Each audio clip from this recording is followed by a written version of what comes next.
Okay, today is July 17th, 2022, and we have a very special guest on the show today, Haki Kweli Shakur.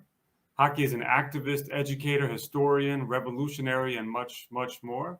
Haki is a minister of information for the August 3rd Collective, a member or supporter of the George Jackson University, Malcolm X Grassroots Movement, and a leading advocate for political prisoners and prisoners of war. Haki is someone that has dedicated his entire life, from youth to present, to the liberation movement, to the freedom of political prisoners. I could go on, but let's hear from Haki. Haki, thank you so much for coming on the show, and welcome to the show. Free the land, free the land.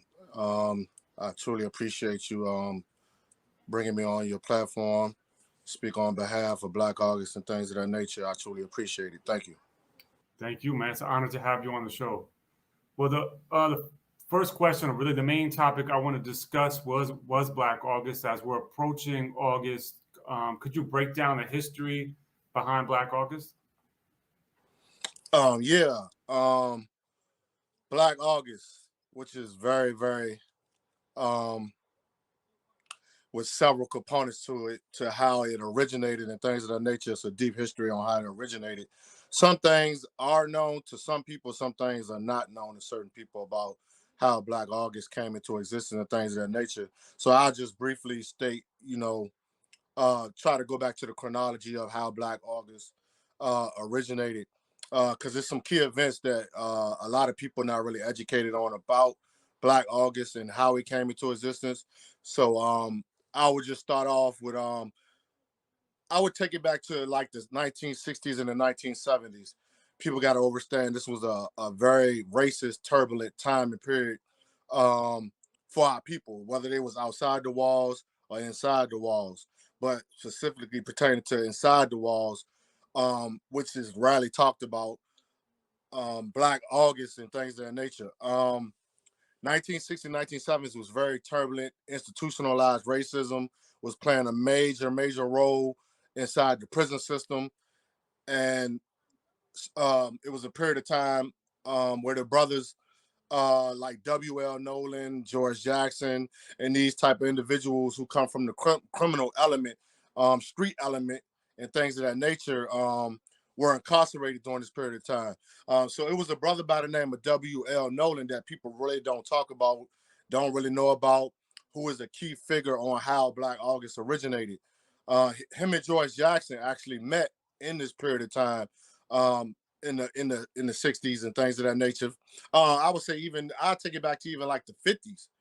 To be honest with you, like the 50s was a period of time that's not really talked about in the prison system.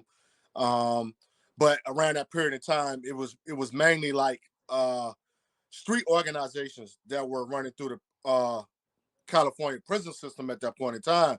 And these brothers were, caught up in the element of criminalization and things of that nature. They haven't reached their potential yet. So W.L. Nolan and George Jackson were two of those figures who were actually, coming from the streets and, joined street organizations in the prison system. One organization was by the name of the Wolf Pack. This is where W.L. Nolan, James Carr, George Jackson, and all these individuals come from. But during the late 60s, well, not even the late 60s, but the early 60s, mid 60s and things of that nature, W.L. Nolan, George Jackson, James Carr, and these individuals began to educate themselves through political education, our history, African history, and things of that nature. They began to transform themselves because they started to take notice of institutionalized racism and the brutal repression that Black people, brown people, and poor people were going through in the prison system. So just to speed it up, W.L. Nolan was what we call the one of the founding fathers of the Black liberation movement and the new African revolutionary prison movement in the prison system, because it was him that took the forefront. And this is an individual that George Jackson looked up to. And so during the late 60s, going into the early 70s, it was very brutal repression inside the prison system. W.L. Nolan got tired of it. So in Black August 1970, W.L. Nolan took out a petition against the prison system, against the California prison system at that point in time, against the prison guards and things of that nature, and the warden at that point in time. He took out a petition in Black August 1970, before it was called Black August. And this petition is what we deem as the spark.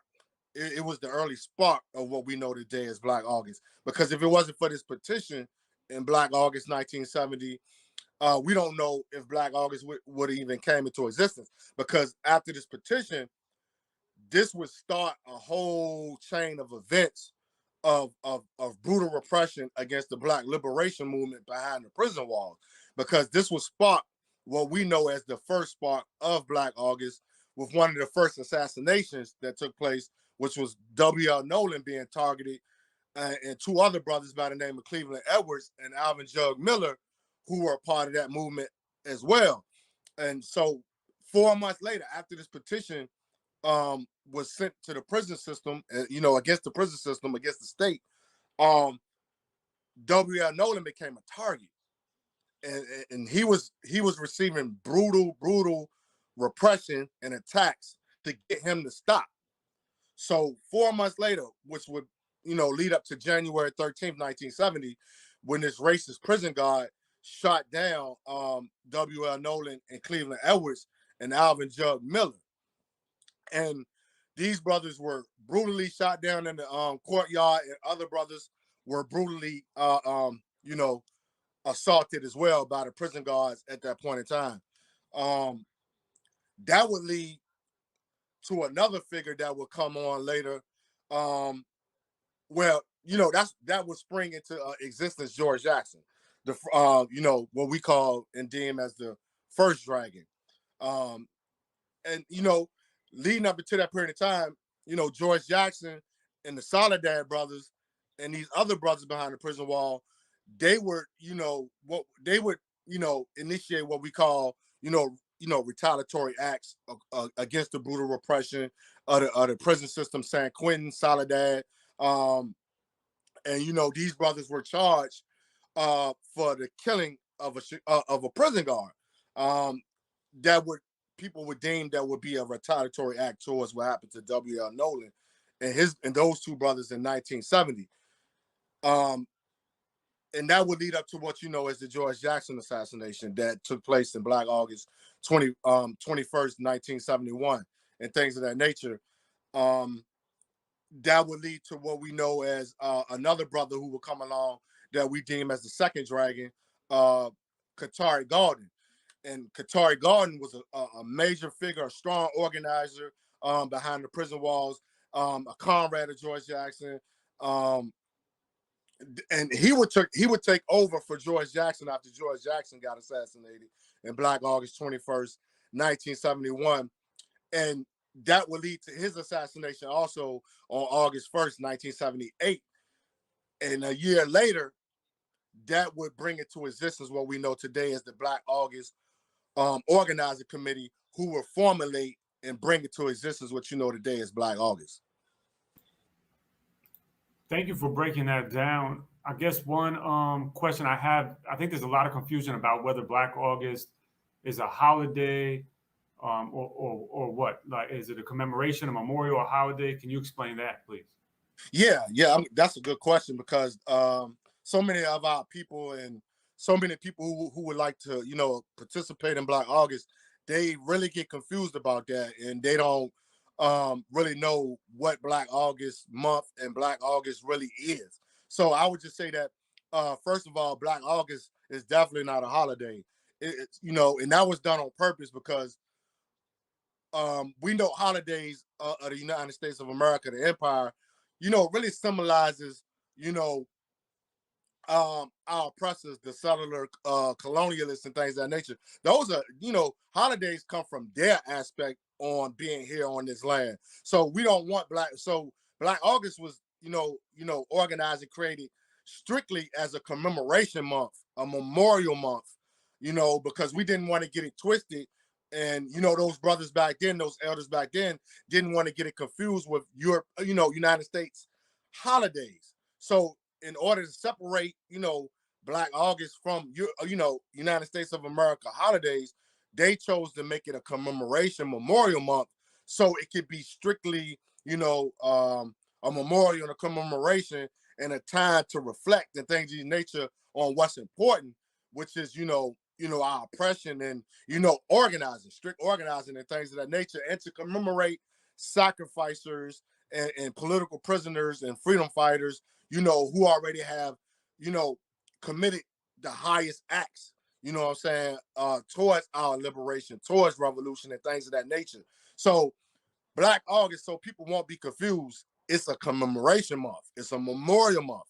It's a time to reflect back on individuals who may have lost their life in the struggle of liberation, revolution, and things of that nature, and also to reflect on individuals who are still alive, who come from that time and period, who's still incarcerated. That's something people got to understand as well. That it's really, to bring attention, bring awareness to individuals who are still captured by this empire of the United States of America and things of that nature. So yes, we want people to understand that no, Black August is not a holiday. It's a commemoration month. It's a memorial month. And it's twofold. It's a two aspect nature to Black August Memorial, Black August Month. It's Black August Memorial, which we call BAM, and it's Black August Resistance, which we call BAR. These two aspects are the most important aspects of what Black August Memorial, Black August Commemoration Month stand on as a basis. Thank you for explaining that. And another question is what are the flea days, and what is a flea day? Can you give some background about that, please? Yes, the flea days of Black August Memorial and Black August Month. First, you got to understand, what does flea mean? Flea means the first liberation expedition of Africa, and we don't really, too much know why, the brothers behind the wall chose that abbreviation. We know the liberation in the word flee is very important in Africa and things of that nature. But far as the origin of why they called it flea days, many of the individuals who know that true history and origin of that, are no longer here with us. So we don't really know why they chose that terminology. But flea days stand for, first liberation expedition of Africa. And flea days are the 4 most important days out of August, out of Black August month.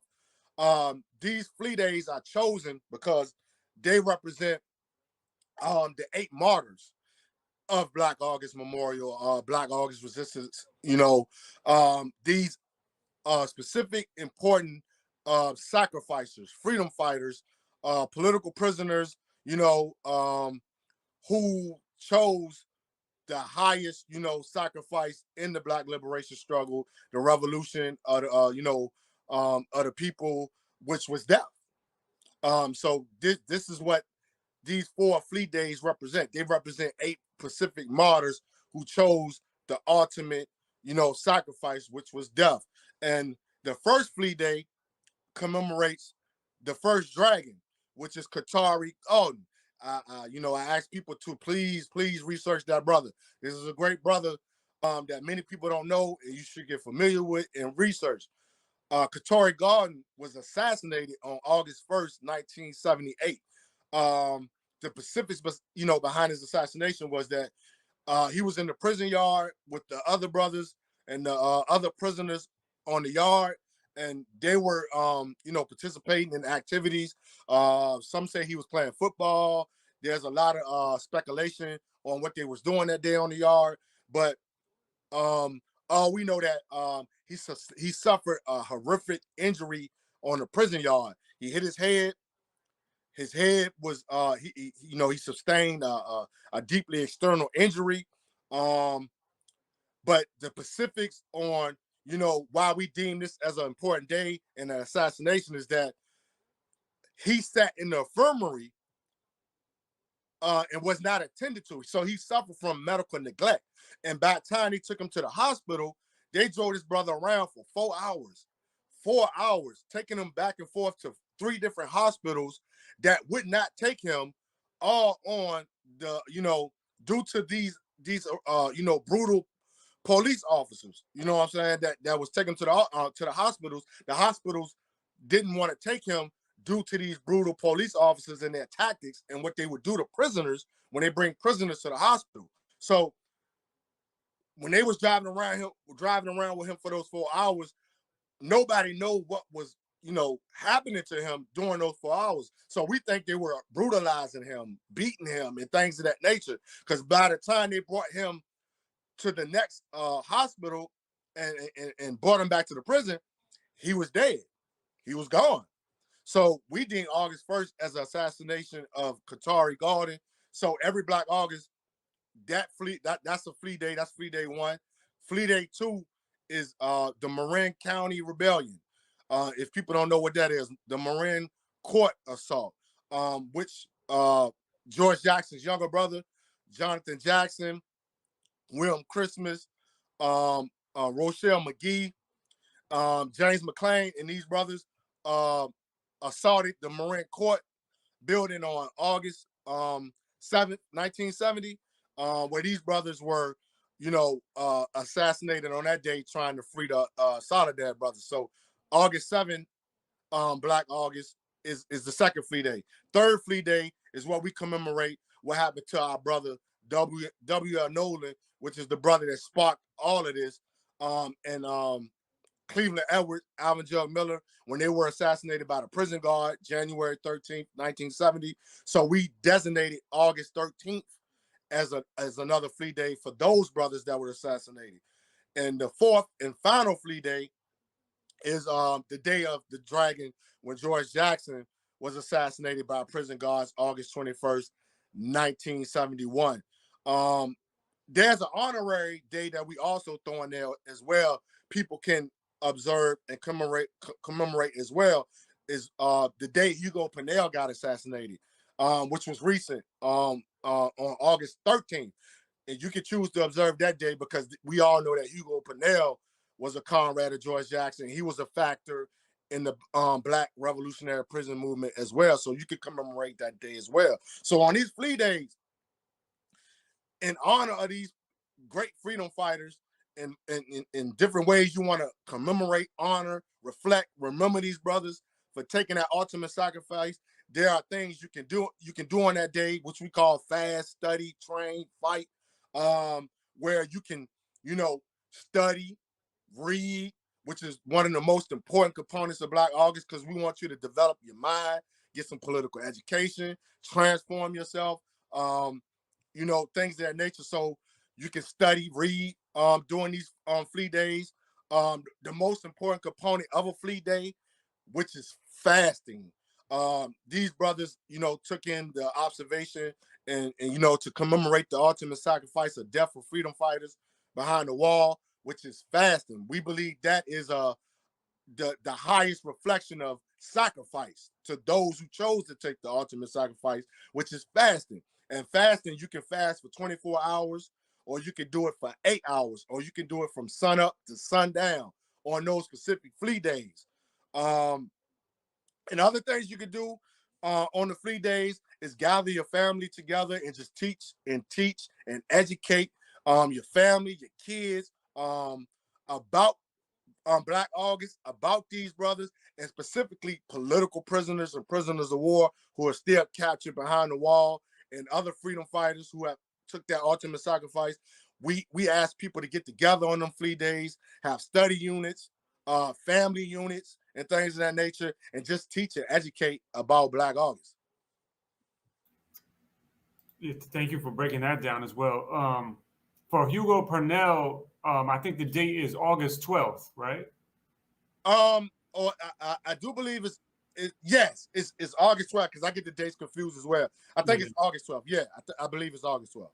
And I always had this theory that the word flea might have came from the book The War of the Flea, a study guide of guerrilla warfare and theory and practice by Robert Tabor. But I don't know if you have any insight on that. Yes, that's one of the that's one of the speculations that have been floating for years, that the word flea for Flea Day was possibly came from that book. That's what I'm saying. We're not 100% sure, because the individuals who came up with that terminology, they're no longer here. So during that time period, that kind of got lost. So we don't really know the true origin of flea in Flea Day. But I'm just giving my opinion on it.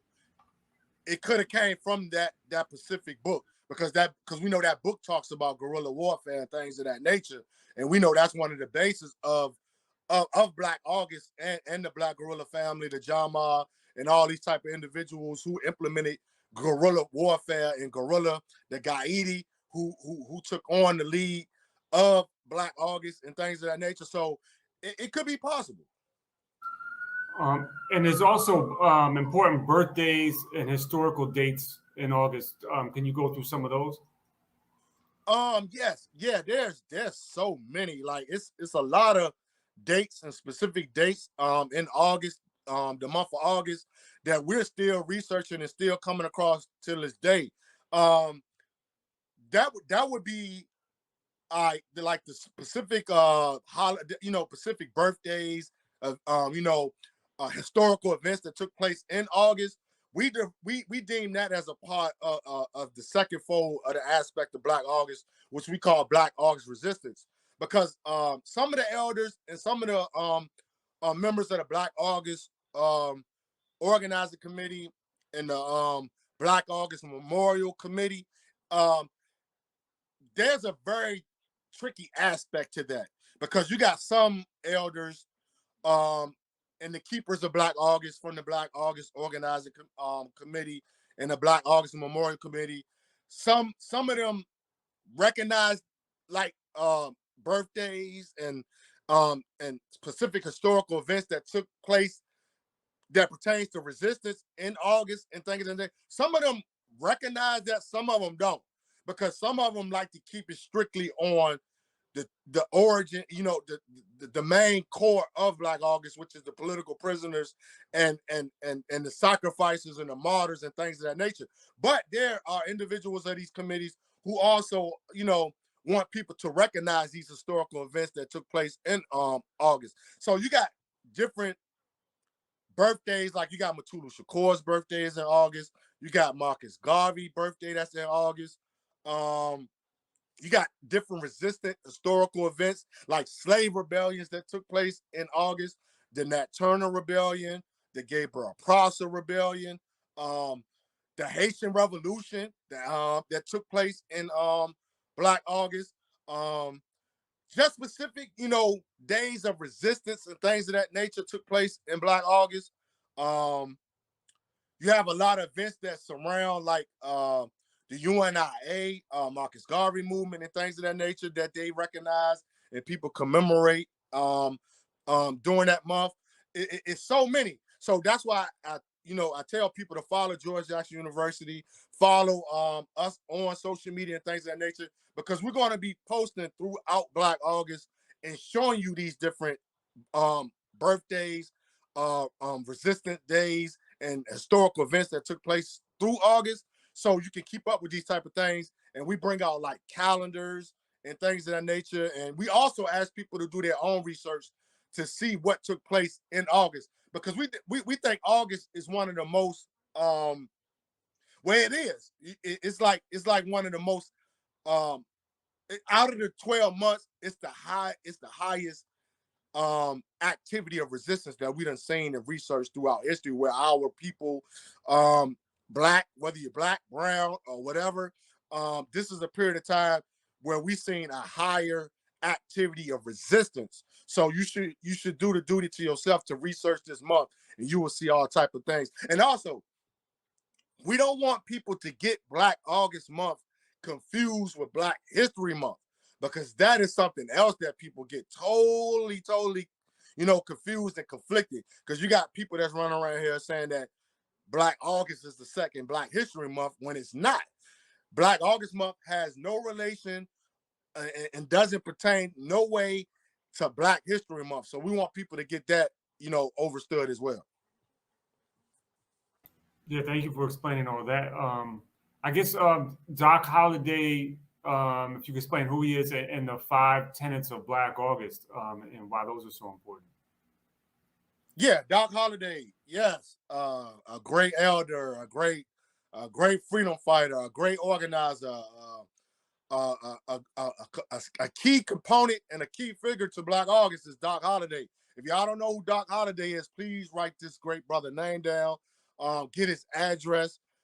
Write this brother. Shower him with his flowers while he's still alive, because this is he's like one of the last elders, barbers that's still alive, that's still carrying on the tradition of Black August. He's still holding it down. He's incarcerated, and I do believe he's still incarcerated in Illinois, if I'm not mistaken. But I'll get that information for everybody who want to write Doc Holliday. Another comrade of George Jackson, another brother who was around when Black August formulated, and things of that nature.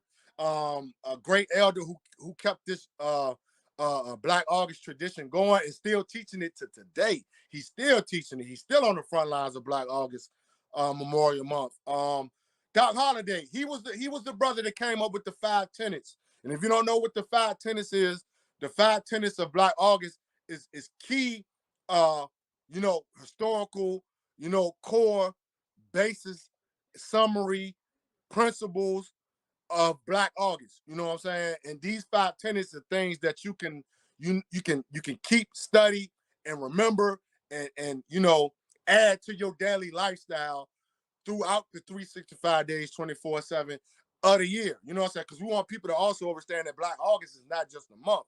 This is a lifestyle. This is something that you should incorporate in your daily life. It would help transform your life, transform your mind, you know, and change the conditions in your community and your household. So we want people also to get stuck on Black August throughout the year. This is something we're going to be, you know, teaching on and making more awareness to this Black August 2022, is that we want people to observe Black August throughout the year. Get it in your life, get it in your households and things of that nature. And these 5 tenets is something that you can study and get, and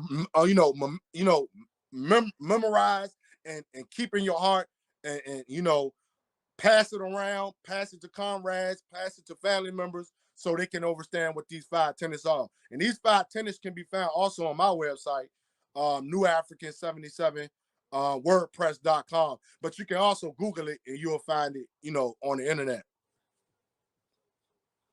Okay, and um, I guess I'll just run through the tenets. Yeah, I was just about to say that because I don't have them. I don't have it pulled up on me right now, but you can run through them. Yeah. Yeah, I'll run through them if you want to add to it. That you can. I think the first one is to fast, which you kind of discussed before. Abstain, which I believe is alcohol, and Yeah, smoke. I'm glad you brought that up. That number 2 tenet, that is something that's important to the flea days as well.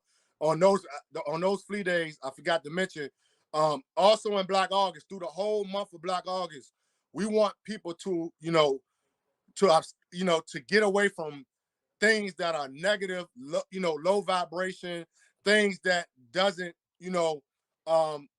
attribute to you in a productive way. We want people to abstain from alcohol, drugs, TV, things that are distracting, even all the way down to the language and the verbiage that you use. We don't even want people to cuss during Black August, things of that nature. So we want this to be understood to be this month to discipline and strip yourself of everything that this American culture, this empire culture has placed upon you as a person. We want you to remove those things from your life during this month and go through this month with a steadfast discipline away from negative things.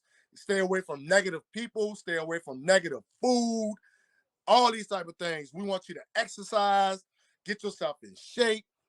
All these are components of Black August to reflect on and to incorporate, to transform yourself into a better, citizen, revolutionary, freedom fighter, organizer, and things of those nature. So yes, that's an important tenet. Yeah, and then I think a couple more are political and cultural studies, Yeah. and then wear a black armband on the left wrist. Yes, that's another key thing that we want y'all to research, study, and learn about is during Black August. During Black August, we wear black armbands.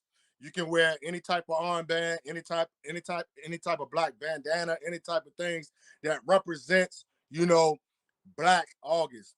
These black armbands represents the same thing that I just said a few minutes ago. They represent discipline, sacrifice, fast, study, train, fight. You know what I'm saying? And these brothers behind the wall, after all these individuals were assassinated, they started incorporating this black arm symbolism, to represent those brothers who took that ultimate sacrifice. And I think there's a bonus like sixth tenant. Um, Yes, yes. yeah, what is that? I don't really have it on me right now, so I can't even like speak on it. But it is a bonus sixth tenant. I don't have it pulled up, so I can't really explain it. Yeah, no problem. I think it's something to do with just being involved in the Black August program or something like that. Yes. Okay. Yes. Yes. Yes. We want people to be involved as much as they can, or start your own Black August. You know what I'm saying? Kind of, committee in your cities, your states. So you can, so you can start to begin to incorporate Black August in your communities, because right now Black August is not really, implemented in a lot of communities or a lot of organizational movements, or a part of anybody's, a part of anybody's movement in these cities to this date. So we want brothers and sisters and individuals who are part of any type of movement, any type of political organization, revolution, organization. We want you to bring the, Black August to your communities, so these communities can start to learn about Black August, because we feel like Black August will be a important factor in liberating these communities and changing the paradigm and the conditions in these communities, which starts with education, political education period. So Black August, is predicated and stands on education. That's like the most important aspect of Black August is the education, the political education aspect. So we want you to start your own Black organization. Black August committees and things of that nature in your communities, so you can get in contact with brothers and sisters that's behind the wall that need resources, who just need, a support system and things of that nature. So we ask people to, yes, please try to, establish some kind of Black Black August, committee or, organization that can help bring this to their community. And what are some books that you recommend? Because study is such an important component of Black August. Are there a few books you could recommend people read in Black August? Yes, most definitely. We definitely know we need, we want people to learn about these individuals of Black August. So the most important book, well, two books that's important that y'all should have in your personal library is George Jackson Soledad Brothers. That's a book that y'all definitely should get, which is the letters George Jackson was writing to the most important people in his life at that period in time, outside the wall. So we definitely want y'all to get George Jackson's Soledad Brother. And the most important book of them all we want you to get is George Jackson's Blood in My Eye, which is a guerrilla warfare pamphlet. We deem a pamphlet book that is one of the most important books that were ever written in history when it pertains to revolutionary struggle, Black liberation struggle, and things of that nature. We ask y'all, please study Blood in My Eye. Get that book.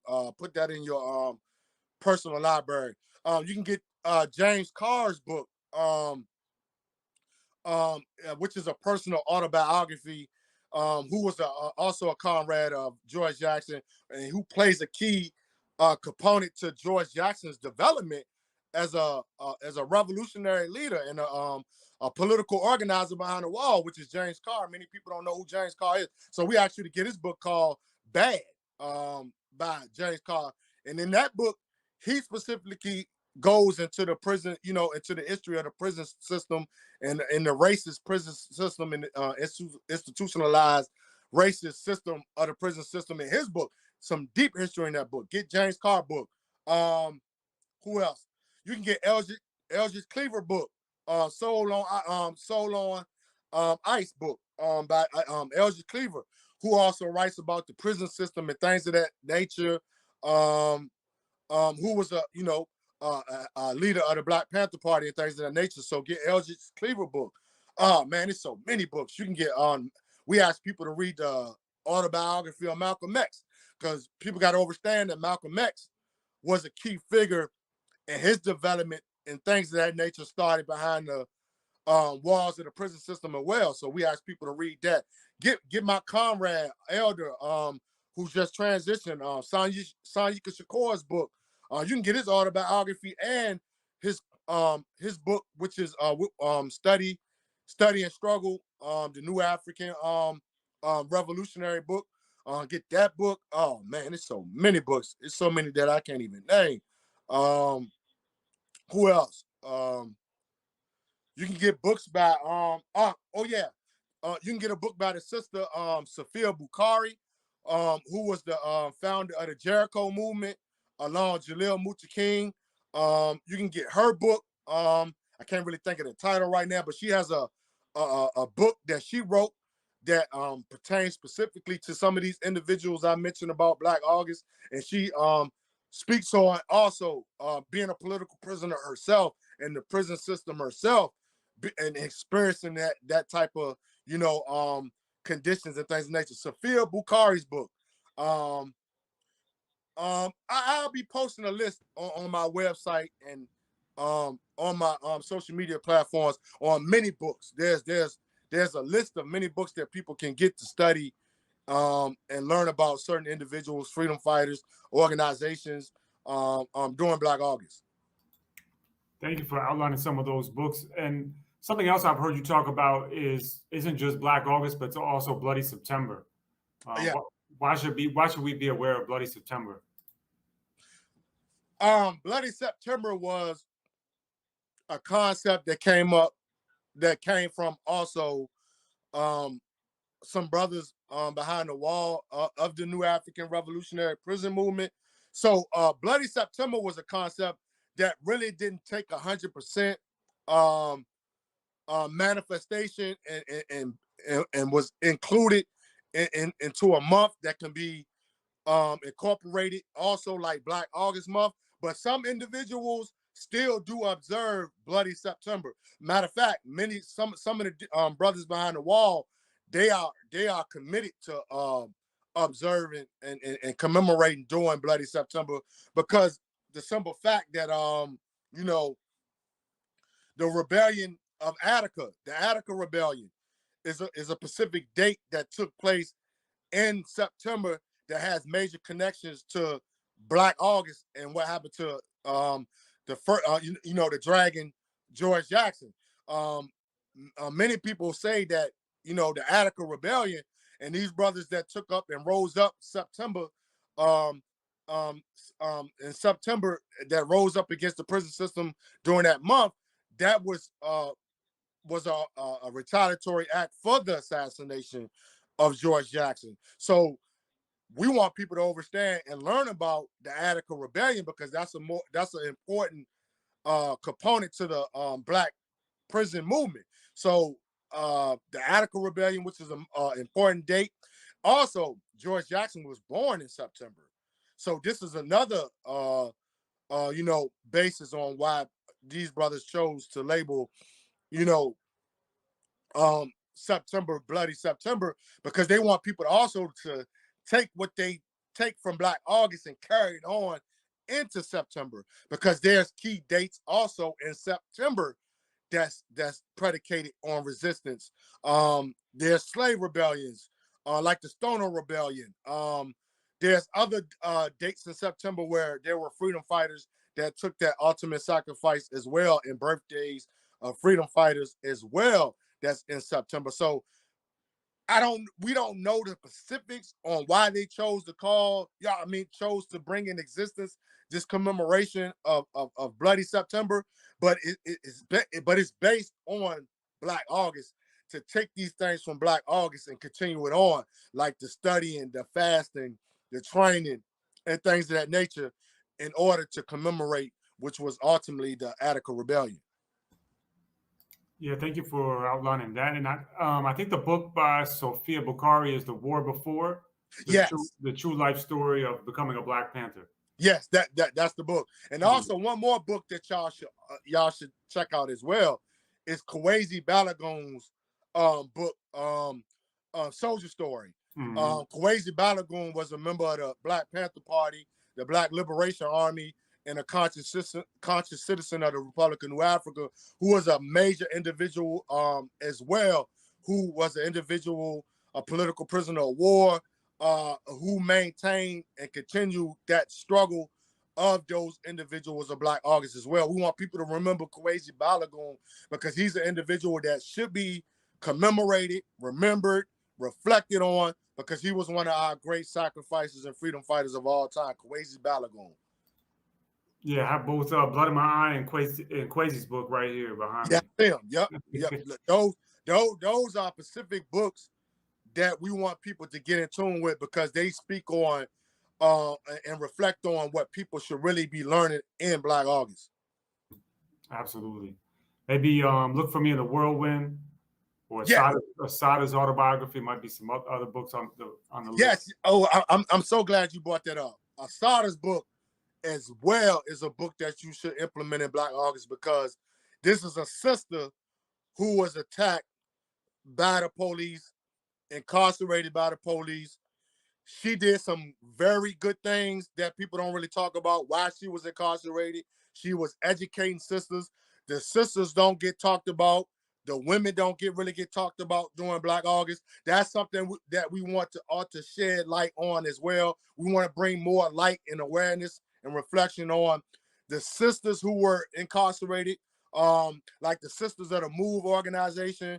There were and there are sisters who are political prisoners. This is the aspect of Black August that we want to talk about more as well. Is the women. There's a lot of women who took the ultimate sacrifice who were incarcerated as well. Marilyn Buck. I mean, we got some freedom fighting, women and sisters, you know what I'm saying, that took the ultimate sacrifice, who were part of the Black Liberation Army, who were a part of their own organizations like the Weather Underground. We want people to get familiar with individuals like that as well. But these women that are revolutionaries, freedom fighters like Asada, Nahanda, rest in peace, and other sisters who are freedom fighters that we want y'all to get educated on, take that into accountability as well, to learn about the women who stood up, rose up, of the Black Panther Party, Black Liberation Army, Republic of New Africa, all the women who were captured and found themselves incarcerated, and who found themselves incarcerated today. Sisters like Joy Powell, who's still incarcerated. That's a revolutionary sister who's still organizing behind the wall. So yeah, we want the aspect of women being political prisoners to be taught as well and educated on as well. So get that book by Asada as well. Yeah, thank you for pointing all that out. I guess my last question for you is, and it's kind of the almost a rhetorical question, but how do you feel about the commercialization of Black August? Yeah, see that's the thing. that's why we want the true history and the true basis of why Black August came into existence to be the forefront and to be taught and educated by the people who know the truth, and the people who can educate and agitate and teach people about this, who know better. Because we always know that when these type of things start to become popularized and start to be, recognized by other aspects of this society, of the Empire of the United States of America, we know once that gets out there like that and it becomes popular, we know that they're going to be infiltrators, agitators, provocateurs, who's going, even the capitalist corporations of the Empire of America. We know they want to get their hands on these type of things to just, detract and reverse and to turn it into something that we don't want it to be turned into, to try to use it against us, just like they're doing with Juneteenth, just like they do with Black History Month. We don't want Black August to become none of those things because it's sacred.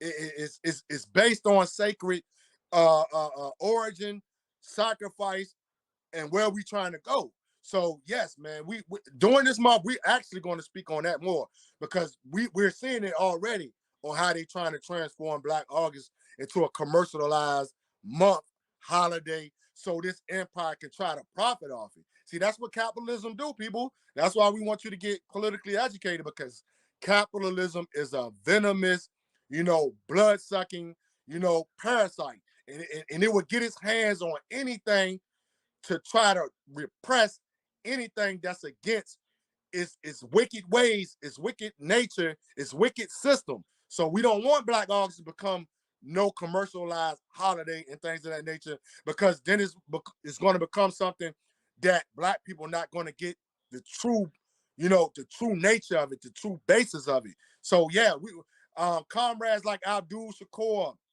shout out to Ashima, you know what I'm saying, Jinsei, and all these brothers of the Black Organizing Memorial Committee, that's fighting against this right now. You're going to be seeing brothers like Abdul Shakur, Hashima Jinsei, and all them brothers putting out things to keep Black August from, becoming commercialized. But that's our duty. That's our job, to keep Black August sacred and keep it a commemoration and not letting it get in the hands of the bloodsuckers who want to transform it into something that they can capitalize off. Yeah, that's a fact. Those are all the questions I have for you today, but is there anything else you think that you want to discuss or before we close today? Just basically, just I want people to take from Black August and to learn about Black August is the most important aspect is the political prisoners that we still have captured behind the wall right now. Our elders are dying, y'all. Our elders of the Black Panther Party, Black Liberation Army, Republican New Africa. I just want y'all to remember that we still have brothers that still captured. We still got Mutulu Shakur behind the wall. We still got Mumia Abu Jamal behind the wall. We still got H. Rap Brown behind the wall. We still got individuals like Veronza Bauer, Kamal Siddiqui. It's a ton of them still left. Our job is not finished, y'all. We have to get these elders out, behind these walls, because they're dying. They're suffering from sicknesses. They got cancer. They suffer from medical neglect and things of this nature. Dr. Mutulu Shakur is something that I want y'all to get behind. We got to get this brother from behind the wall, because this brother is dying. He has stage 4 cancer, and we need more awareness. We need more attention to try to get brother Mutulu Shakur out. So we're going to really be focusing on him this month as well, because right now he has been denied parole 9 times. He just got denied parole again earlier this a couple of months ago, and they still trying to keep him from getting out to get the proper treatment and to live with his family and friends in the rest of his days. They're saying that Mutulu only has several months left in this year if he don't get out. So that's all I really wanted to, speak on before we get off of here, is that, man, get behind our political prisoners, y'all. Please. They're suffering. They're dying. We need more voices. We need more organizing. We need more attention to these great brothers. They are dying. So that's pretty much, man. I just want y'all to get behind these political prisoners, man, and raise awareness for Dr. Mutulu Shakur. Yeah, man. Thank you for saying that. We can't say that enough. And you also were talking about Jonathan Jackson earlier in the Marion County Courthouse, and mentioned Ruchell McGee, and he's still locked up. So, I did a show on Ruchell McGee. So for those in the audience that want to learn more, go look back and check that out. But please get behind Ruchell McGee. This is the longest held political prisoner in history. Like, he's the oldest. He's been held the longest behind these walls. And he's one of the most important figures in Black August, and why Black August is a commemorative month. Please get behind this brother. This brother is aging. He's at elder age, and we need to get this brother home to his remaining family. Please go look up Rochelle McGee. Please. Yeah, and I just think that people from my generation and younger generations don't know enough about political prisoners. And it's incumbent, for those that are interested in the struggle, our struggle will not be successful as long as people are locked up. As long as they know that our, that the people that we look up to are locked up, they know they can keep locking us up, and there's nothing that we can do to stop it. Or that we're not doing anything, I should say, that we're not doing anything to free them. As long as they're locked up, our struggle has failed. So the number one goal of our struggle should be to free political prisoners. Yes. And for people to understand that you got to learn about political prisoners and why they are political prisoners. And for the upcoming youth and the upcoming, younger generations that's going to join the struggle, that's going to join organizations, that's going to be political organizers, community activists, and things of that nature. Political prisoners should be an aspect of your lifestyle in developing yourself into that, because you're going to have to learn about these brothers and sisters one way or the other, because you're going to have to learn from what happened to them, because in order for you not to fall for these same traps, because they're going to attack you. They're going to come for you. Trust me. Once you start organizing and once you start getting in this struggle of revolution and becoming a part of organizations, starting your own organizations to fight against these injustices in the society of the Empire of America, they're coming for you. So it's good for you to learn about these brothers now and help get these brothers free, because you could be in that situation. It could turn around where you can be locked up and you're going to be asking for people to help free you. So this is why this is important to learn about political prisoners. Yeah, and as Kalanji from Black Power Media, Rise Started TV on Black Power Media says, you can't talk about reparations without first talking about freeing political prisoners.